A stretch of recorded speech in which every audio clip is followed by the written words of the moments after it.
नमस्कार. मी प्रदीप केळुसकर. प्रदीप केळुसकर या यूट्यूब चॅनलवर तुमचं सहर्ष स्वागत.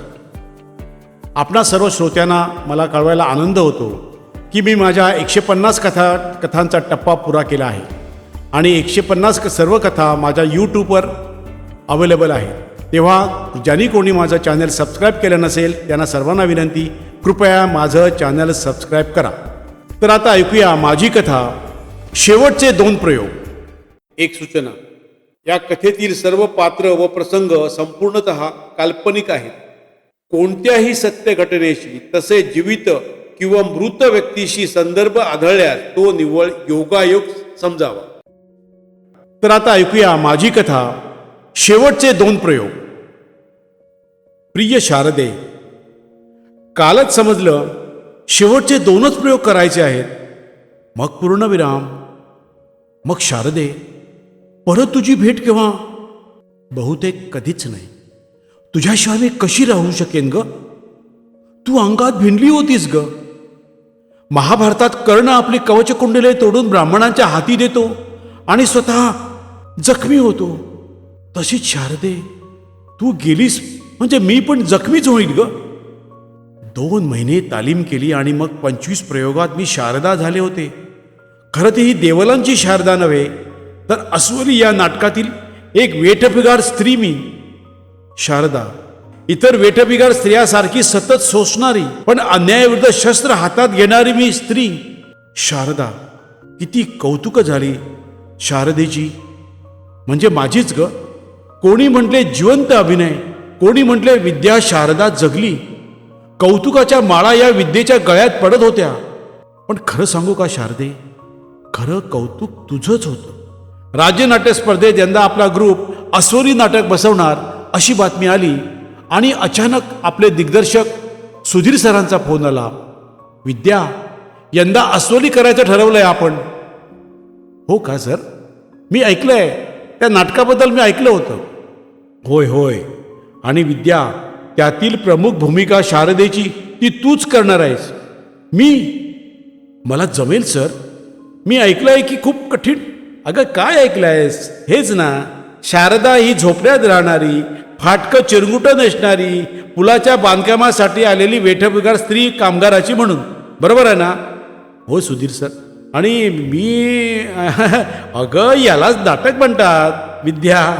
अगं नाटकात परकाया प्रवेश करायचा असतो. तुला आठवण सांगतो एक. आपले मराठीतले मोठे नट मास्टर दत्ताराम, तुला माहिती असते दत्ताराम, ते मत्स्यगंधा नाटकात भीष्माची भूमिका करायचे. बरं का? भीष्म, स्टेजवरील भीष्म, त्याची पल्लेदार वाक्ये ते असे काही फेकायचे की नाट्यगृह स्तिमित होऊन जायचे. तेच मास्टर दत्ताराम ना मेकअप उतरून अगं रस्त्यावरून चालायचे ना, तेव्हा वाटायचं कुणीतरी रस्त्यावरचा कामगार, सामान्य कामगार चालतोय, कारकून चालतोय. अगं विद्या, यालाच नाटक म्हणतात. तेव्हा तू शारदेची भूमिका उत्तम करशील याची मला खात्री आहे. आपण मेहनत करू ना. मेहनत करू. हो सर, हो सर, करू. आपण मेहनत करू. तुम्ही मला मार्गदर्शन करा सर, असं मी म्हणाले. आणि शारदे, तुझे हात माझ्या गळ्यात पडले. आणि मग शारदे, तुझा शोध सुरू झाला अस्वली नाटकातला. नाटकाचं पहिलं वाचन झालं आणि माझ्या लक्षात आले मला शारदा उभी करताना किती कठीण जाणार आहे.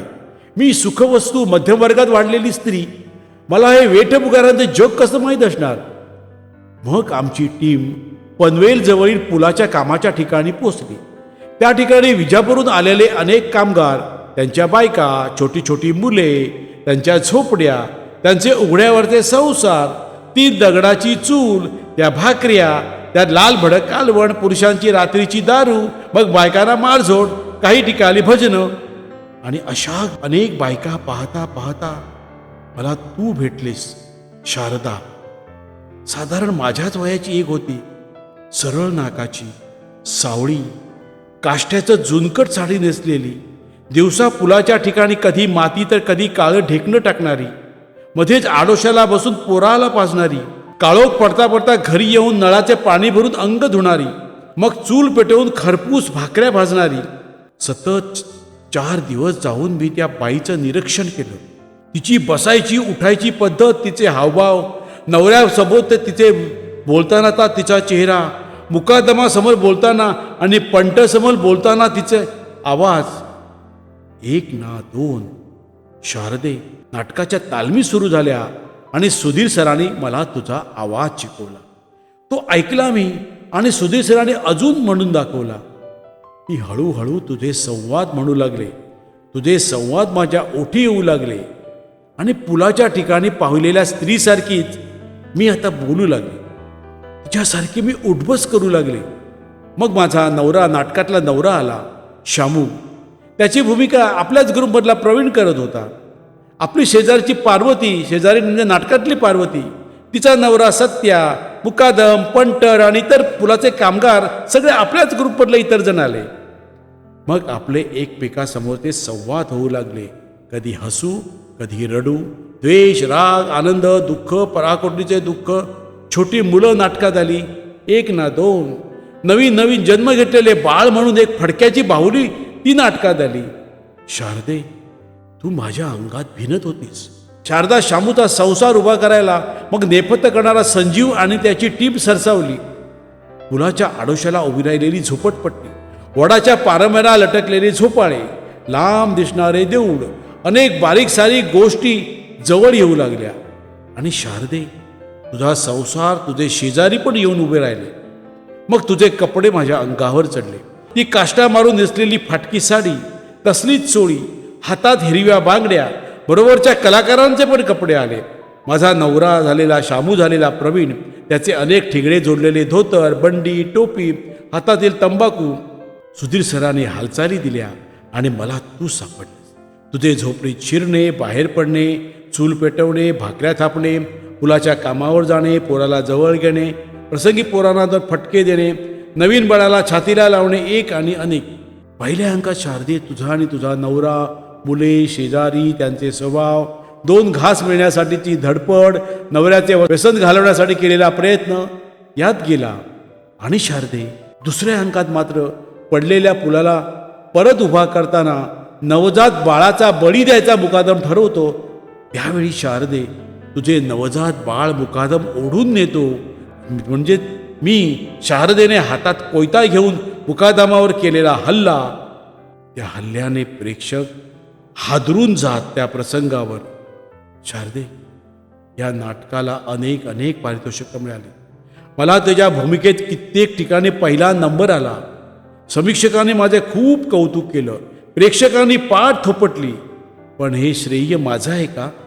नाही शारदे, हे श्रेय तुझं आहे. हे तूच होतीस एवढी मजबूत, प्रेक्षकांच्या मनाची पकड घेणारी.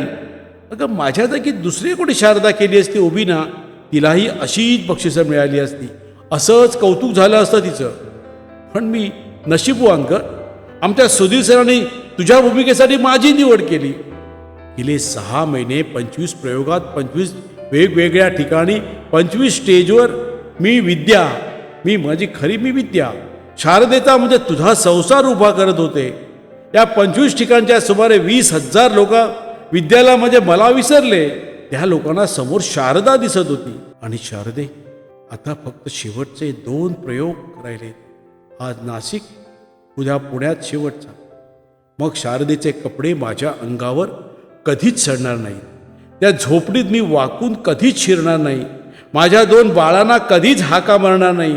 त्या चिंध्या बाहुलीला मी कधीच पाजणार नाही ग. बाय बाय शारदे, बाय बाय. तुझ्या संगतीत 6 महिने खूप खूप आनंदात गेले. खूप खूप कौतुक झालं मला शारदे. आणि आता शेवटचे आज आणि उद्या, शेवटचे 2च प्रयोग. या जरूर या सर्वांनी शेवटचे 2च प्रयोग.